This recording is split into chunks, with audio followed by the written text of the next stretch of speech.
This video is for educational and entertainment use only. The views in this video do not necessarily represent the views or life of Marlon Dixon. Why would I help you if you're trying to hurt me? I'm only going to help you hurt me. So welcome back to the Altgeld Kingpins Channel, where we talk about confidential informants. So first time to the channel, watch the entire video. Make sure you like, subscribe, comment down below, hit the bell when you do subscribe, binge watch all the other videos, cop some of the merch, donate to the channel. This episode is about, I'm just going to talk. And what I'm going to talk about is the urban community, or what we would call the hood, the black communities and all that. I just want to put a perspective together for people to understand. We have law enforcement agents and agencies allowing certain people to commit crimes in these areas because they believe that criminals can get other criminals. I understand the logic, but if you understand the environment and the things that they're causing in that environment by trying to get all these criminals to get these other criminals, it's causing more violence and wreaking havoc on urban communities, particularly black communities, because majority of the people in the community is trying to get the other people locked up. So this side saying this side is snitching, this side saying this side is snitching. So it's the divide and then it's the conquer. What most people don't understand, that's been going on for centuries now. So we have a lot of black males and a lot of black females standing up trying to put the black community together.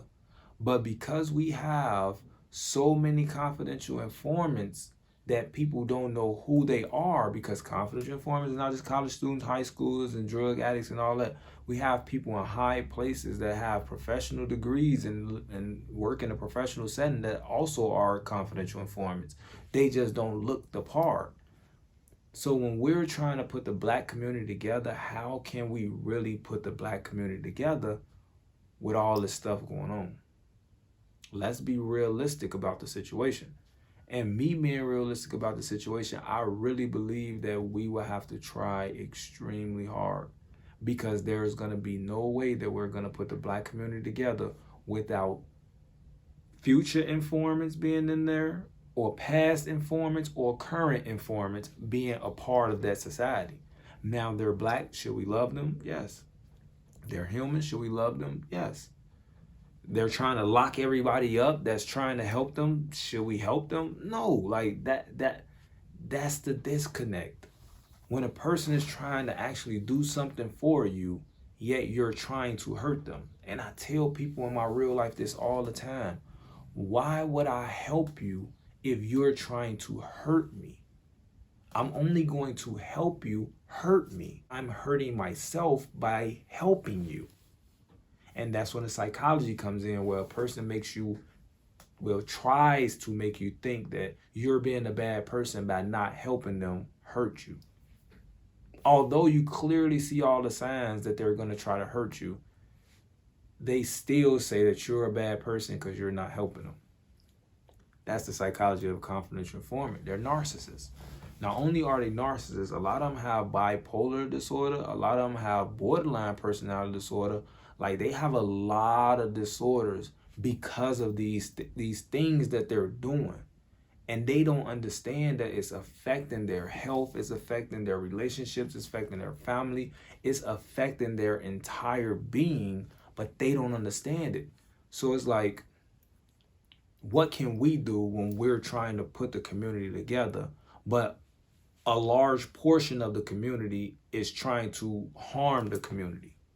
So really, really think about that. If we having a block party and 60 people at the block party are confidential informants, and it's only 1,000 people at the block party, those 60 people can literally wreak havoc on those 1,000 people easily. So the reason being why I said that those 60 people can wreak havoc on the 1,000 people block party is because that's the 6% that's in the community that could be informants. Now, if you understand anything about the violence that happened in the communities, you understand that If 2 people started shooting, just 2, everybody is running each and every way, and it gets crazy. So imagine all 60 of those people just starting stuff, saying, hey, they talking about you. Hey, they said this about you. Hey, they here trying to kill you. Hey, let's go shoot them. Like, that's what I'm saying, that they can wreak havoc. Like, when they say one bad apple spoils the bunch, it's 60 bad apples. You're trying to get the black community like to actually work together and not be so disconnected. It's hard with these informants in our community because they make sure that we don't be connected. Why? Because they have incentive to make money by causing crime and by them basically participating in crime. So as you all know, the ripple effects, well, one thing happens and then the ripples just go out. So it's like, it's really hard to really for real understand like why they do the things they do. But like I said, it's always been that way. Like if you read all the stories, you understand the Bible and all this, like it's a Judas in every crew, there is a Judas. In every crew, there's a woman that's gonna hurt the Delilah. So if you understand the Samson story and the Jesus story, there's a Delilah, there's always a Delilah around, and there's always a Judas around. Those are the informants now. Like they're literally around to see what your power comes from and take it away from you. They see that you're being great, but they can be your downfall. So it's like, it's really crazy to really understand this. And it's like, man, growing up, was this always going on like this? And I just was a kid, not really fully understanding it, but still kind of like reaping little things here and there.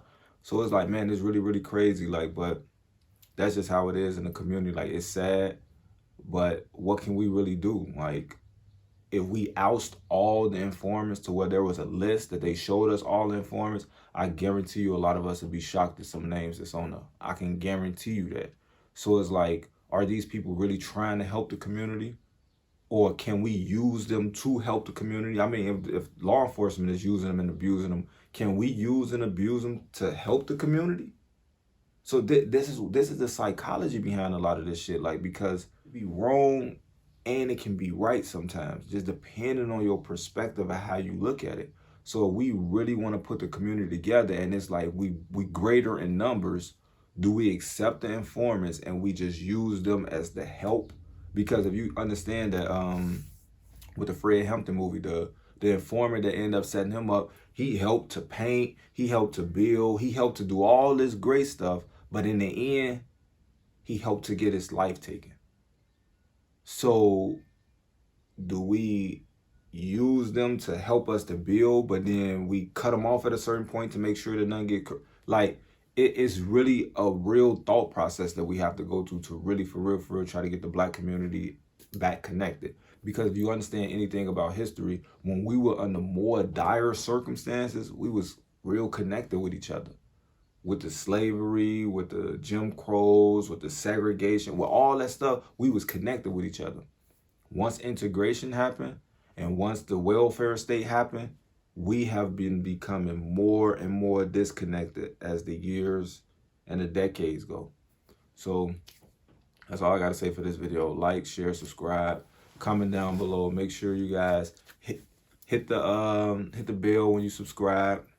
Cop some of the Altgeld Kingpins merchandise. Donate to the channel if you don't want to cop some of the merchandise. But like I tell you, I'd rather you cop the merchandise because it's like I want to give you something for something, even though I give you this information in these videos.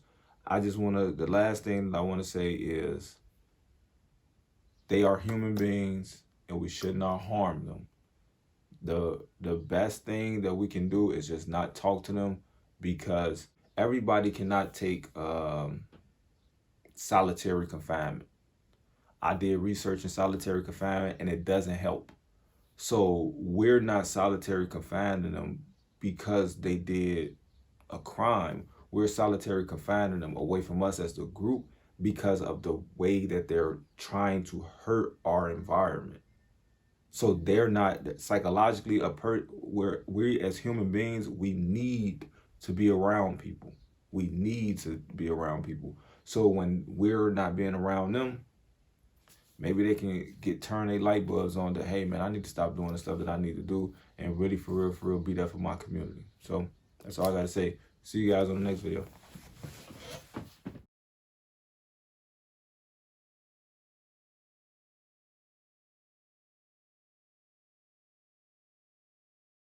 This video is for educational and entertainment use only. The views in this video do not necessarily represent the views or life of Marlon Dixon.